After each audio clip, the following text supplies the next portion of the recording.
A lot of good relationships end because people don't know how to communicate, and more specifically, they don't know how to navigate through disagreements. But disagreements are normal, and they can be a good thing because through a disagreement, your relationship can evolve, and you can also become stronger together, like have a stronger bond. But communicating in a toxic manner can ruin a good relationship. So, we've come up with some things that you want to stop immediately if you're doing these things with your spouse or your significant other. The first thing you don't want to do when having a disagreement is yell or call names. Now, I can remember at the beginning of our relationship, that was one of the first things I said to her. When, if we have a disagreement or something like that, I will not yell. I will not call you out your name. I will not cuss at you. So Don't do that to me. Don't do that to me. If you do that to me, conversation is over. Because I feel like that is like so disrespectful, and it's so many better ways to communicate than to yell, cuss, and call each other out of your names. Because for one thing, those it's very hurtful. That's hurt feelings that can last for a very long time, and it can damage somebody's self-esteem. And who knows when they'll get over it. And your words mean something, so you want to use your words to build that person up, not tear them down. The Bible talks about not letting corrupt communication come out of your mouth. So even when you're upset, it's important that you really watch that, because your words are up in the atmosphere and the devil's just waiting to take those words and run with them. Right. And yelling is a very aggressive form of communication, and that could lead to other aggressive things such as physical violence, and throwing things, and you don't want to escalate a disagreement to a physical level, or you don't even want to elevate it to verbal abuse, but definitely not physical violence. The second thing you want to stop doing immediately if you're doing so with disagreements is bringing up old arguments, bringing up old things that the person has done. So during an argument, you definitely don't want to throw something that they've done in the past in their face. What that does is it can damage the trust, right? Especially if you said that you've forgiven the person, they're thinking that they're forgiving, and they should be able to bring up something to you, an issue or disagreement that they may have, without you putting something that they did in the past as a barrier or as a reason why what they're saying right now is not valid. To add on to that, that is not productive for the current disagreement that you're having, for you to bring up something old. And if you really want this relationship to work, then you have to stay focused on what's happening now, not what has happened in the past, especially if you verbally committed to forgiving them. Third thing you want to stop doing immediately is interrupting when you guys are talking. So if I'm saying something, I'm not expecting Danelle to interrupt me. And for me, this is something that I actually need to work on more, is when he's talking, I don't need to interrupt, because sometimes I'll interrupt because I feel like I know what he's going to say. And if I'm already admitting that I'm wrong, then I don't need him to tell me why I'm wrong. So I just be like, I know. You don't want to do that, because interrupting a person when they're talking is disrespectful. Let them get out what it is that they need to say, so then you can talk. Because when you're ready to talk, you want to be able to get everything out without them telling you to stop or over talking you. So you want to make sure that you're giving your spouse, your significant other, that same respect. Right. And that's something I also have to work on, because I just have something to say. And sometimes I want to just say it as soon as it comes to my mind. And I've had to take an active approach of like actively listening, so that I am really engaged with what she's saying, so that I don't feel a need to interrupt. But also, when you interrupt somebody, you're telling them that what they're saying doesn't matter to you at the moment. So definitely be careful of that, because when you're having a disagreement, most likely both of you are very passionate about what you're saying. So when you interrupt, that's the signal that you're sending them, is that what you're saying isn't important. You're interrupting. Sorry. Other thing that you want to keep in mind is that you may not communicate the same as your significant other, and chances are is that you don't. I know Danelle, he's very good at communicating his thoughts on the dime. For me, it takes more time for me to to formulate what it is that I'm thinking into the words. So if that is you, and you tend to be a talker, and you can communicate, and you can use that to your advantage, right? You can just come out like da da da da da da da.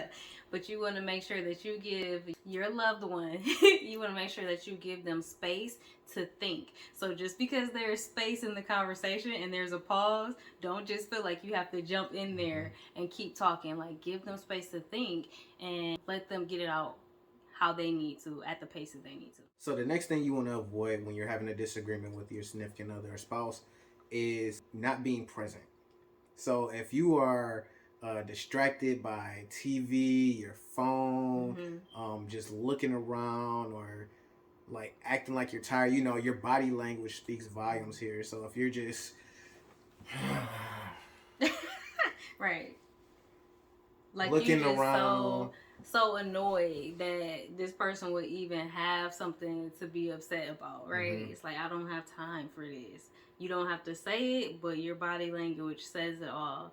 right? So at that point, you're just being completely inconsiderate of their feelings. When somebody starts to feel like you do not care, then there's no reason for them to stay in a relationship any longer. So you want to always be present, always maintain eye contact, because that's one of those things where if you're not looking at me, how do I know that you're actually listening? When somebody's talking to you, or you're talking to somebody, if they're like nod their head, they're looking at their, even the that helps you to feel confident that they're listening to you, that they're taking in what you're saying and trying to understand you. Next one is a big mistake that I think a lot of us make, and even I think we make it sometimes, because again, you're very passionate about what you're saying and feeling when you're having a disagreement, but waiting to respond instead of listening to understand. So a lot of people do this, whereas they're having a disagreement or argument with their significant other or spouse, and they're really just waiting for them to shut up. And that's really what it boils down to. Like, soon as they stop talking, I'm going to let them know exactly what's on my mind. And when you have two people that just want to get their point across, it's just that nobody's understanding anybody, and no progress is being made towards a compromise or solution. And this can be infuriating, because what one person may realize, you just said the same thing. Like, you just said the same thing that I said, but you just said it differently.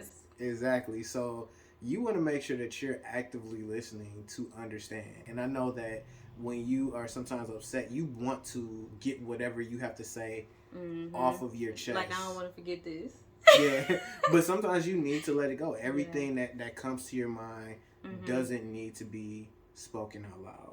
Even if it's a good point. Even if you think it's a good point. Right. Don't feel like you have to defend yourself. So a lot of times when you're waiting to respond, you want to be able to prove your point, or prove that you're right. I have a point of view and I'm right, and this is why I'm right. And I really want you to see it from my side, because then you'll be able to understand why I said what I said, or why I did what I did. Well, that's not your job. Your job is to communicate what it is that you feel. You have that right. You should have that space, but also be able to understand the person that you're dealing with, right? Because it's not all about you proving your point. If you guys are trying to function in a relationship successfully, then it's important that you're understanding the other person and how they're communicating and what their point of view is. So in a relationship, in a marriage, it's all about being selfless. It's all about esteeming the other person. So it's not so much I'm arguing to defend my point of view, but I'm talking to you and I'm listening, trying to understand why it is that you have the point of view that you have, and what I can do to understand. And then it should be vice versa. The next thing you want to stop doing immediately is avoiding the conversation completely, or just brushing it off like it's not a big deal. This is mine right here. Just feeling like you don't want to have the conversation because it's too hard or it's too difficult. Like I said, if you have problems communicating, sometimes it's easier to not even try to think about how you're going to say it. You just want to escape. And this is not healthy. And this is something that early on in our relationship, I definitely had to work on, because when you do this, what it comes off as is that you don't care enough to try to work it out. right? You just want to escape. You just want to leave. Now, of course, there's space for that. There's times when you just have to take a step away, and you can say that, but that shouldn't be your go-to. Like, as soon as something happens, you just be like, I'm out of here. Like, we should be able to control our anger, to control our emotions enough so where we can have a conversation in the same room to work it out. This includes being short. Yep. Okay. Yeah. That right there, that shows that you're not trying to really find a solution to this. You're just upset and your feelings like, you know what, just be quiet. Just stop talking. That's just a quick way to, if the other person isn't upset, but they just want you to understand, they just want to be heard, to really make them upset. Maybe you're feeling guilty about what you did, or you don't want to talk about this at the time. Maybe you have some other things going on, but you still have to communicate whatever is going on with you effectively. Like, maybe listen to them and then you're like, you know what, I understand that you have some things that you want to talk to me about regarding this, but I need a minute. You know, can we revisit this? Because you being short or being dismissive in some way to just avoid the conversation is not healthy for the relationship. The next thing that you could be doing that you want to stop immediately is assuming instead of asking questions. And I say this because a lot of times when we assume, we're assuming the worst. We're assuming that they're doing something that they might not even be doing. So our mind or meant something. Yeah, right. Well, what you meant, I know what you said, but I know also what you meant. You're reading the body language. But what you were trying to do. Right. So we want to make sure that we're not doing that because we don't know. We don't know the motives. We don't know the intents of this person. Because you took it so personally, you think you know for sure, for sure. But if you assume, that's the quickest way to end it, because now you're accusing your spouse of something that they may not have done, and now they're defending themselves off of something. It's like, well, I didn't even say that. I didn't even do that. That's really not what I meant. You can squash that by just asking the question. Ask them, okay, did you said this, but did you mean this? Or I took it like this. Is that what you meant? And you know where this comes from? I think it comes from people thinking about it too much in their head. Like, they're going over what made them angry over and over and over again. So now they're coming up with different scenarios as to what happened, how it happened, why it happened, and you're filling in the blanks. But you don't need to fill in the blanks with your imagination, because again, these negative thoughts that are coming up, this is from the devil. You know, this is him suggesting things like, well, you know what he meant when he said that. He should have known because of this, that, and the other that he shouldn't have said this or done this because that would make me feel this way. Well, no, you actually need to talk about this. Like, you're not a mind reader. You have to really get away from making assumptions. So the next thing you want to stay away from if you want to maintain a healthy relationship is pressing their buttons or provoking them. You know, like, I know what's going to provoke him is twisting his nipples. Please. You get close to somebody, the more time you spend with them, you learn what gets up under their skin, either from them telling you or the hard way from you like learning through experience. Like, oh, okay, like, you don't like when that. I do this, or if I say this or make this noise, make this face, then that really gets up under their skin. This is not what you want to do. And it could be a very insignificant disagreement that you're having and escalate to an argument where you start to say things that you don't really mean. Provoking them and pressing the buttons, it's a very immature move. Not saying that you just out trying to make them mad, but I think it's like, you don't want to use what you know against the person that you love. If you know that these things are annoyances or these things hurt the other person or gets to the other person, as soon as you get into an argument, that's what you want to throw at them. Like, that's immature. That's what makes it petty. Like, maybe you know that the person gets upset when they walk away. Or you know some of these things, like, you know yelling gets up under their skin. Or you know if they're not looking at you, that really irritates them when they're trying to talk to you. But because you really don't want to have a conversation, you're intentionally doing these things so they'll just leave you alone. Don't do that. One of the biggest things that you want to stop doing immediately, and that could end a relationship immediately, if you lie about a situation just because you think that the person can't handle the truth. Or you might just be a liar because you want to escape. It might not be because they don't think they can handle the truth, but just because they know that the truth will expose them. Yeah, expose them or damage the relationship beyond repair. But it's kind of a double-edged sword, right? Because the truth could damage the relationship. It could, but you could also be forgiven. But if you lie and you get caught in a lie, that really messes it it really up. damages the relationship. Yeah. Usually beyond repair, because now trust is gone. So give your significant other, your spouse, a choice with the truth, even if it hurts. We all would rather, I think, hear the truth. In that moment, it's like, I'd rather for you have just told me so then we can work through it. And then I can make a decision if I want to move forward in the relationship or not. I can decide that on my own as opposed to you deciding it for me because now you've told a lie. Another thing that I think maybe you don't even intend on doing, and a lot of times it might be because you don't want to hurt the person's feelings. Like, oh, do I look fat in this? You know, and it's like you just immediately be like, nah. Just to be clear, I'm never going to say yes. There's no fruit from saying yes. You could be like, do you feel like you look fat in it? No. Why? She's a different one. Okay. Sometimes you can answer so quick and not even realize that you basically lied or, you know, not told the whole truth. And I think sometimes that just comes from not thinking and just being so quick to respond. In that, I would just say, like, take your time. We talked about not assuming, but asking the questions. If they've asked you the question, take your time to really think about how you want to respond and don't be so quick. Because once those words are out there, it's hard to take them back. Because then it's like, well, you lied. Why did you say this and you meant that? Now you gotta defend.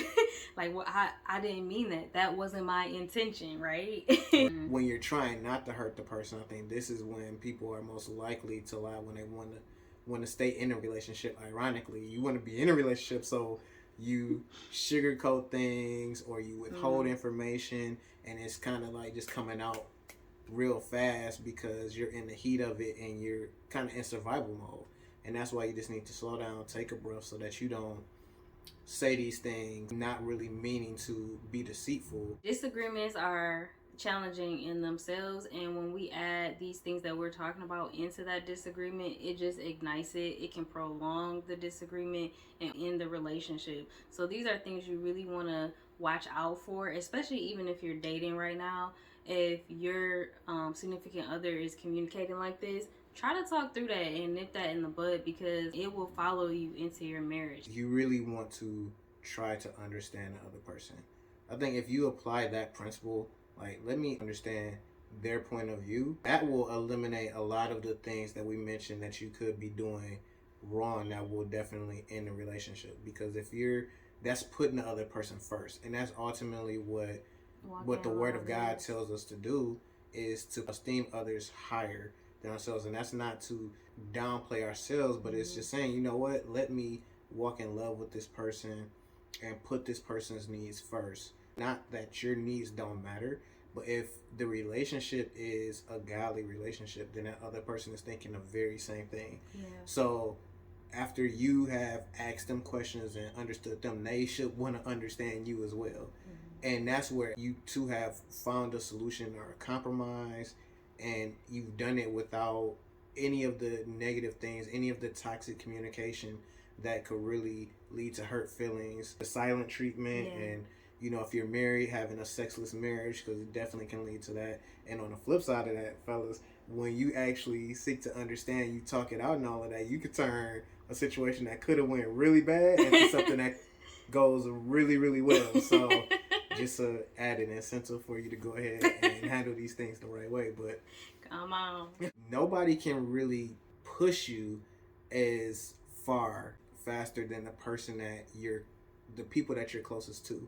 So when you're dating, it's that person that ultimately has that type of power to anger you in a way that nobody else can. And why is that? That's because you're open, right? They have access to all of you. So Don't take advantage of that. Right. So make sure that you're handling disagreements in the right way. And speaking of handling disagreements in the right way, make sure you turn on your post notifications for our next video, because that's what part 2 is all about. And before you go, make sure that you like and subscribe. Then comment below with what you're going to stop doing in arguments. Catch you on the next video.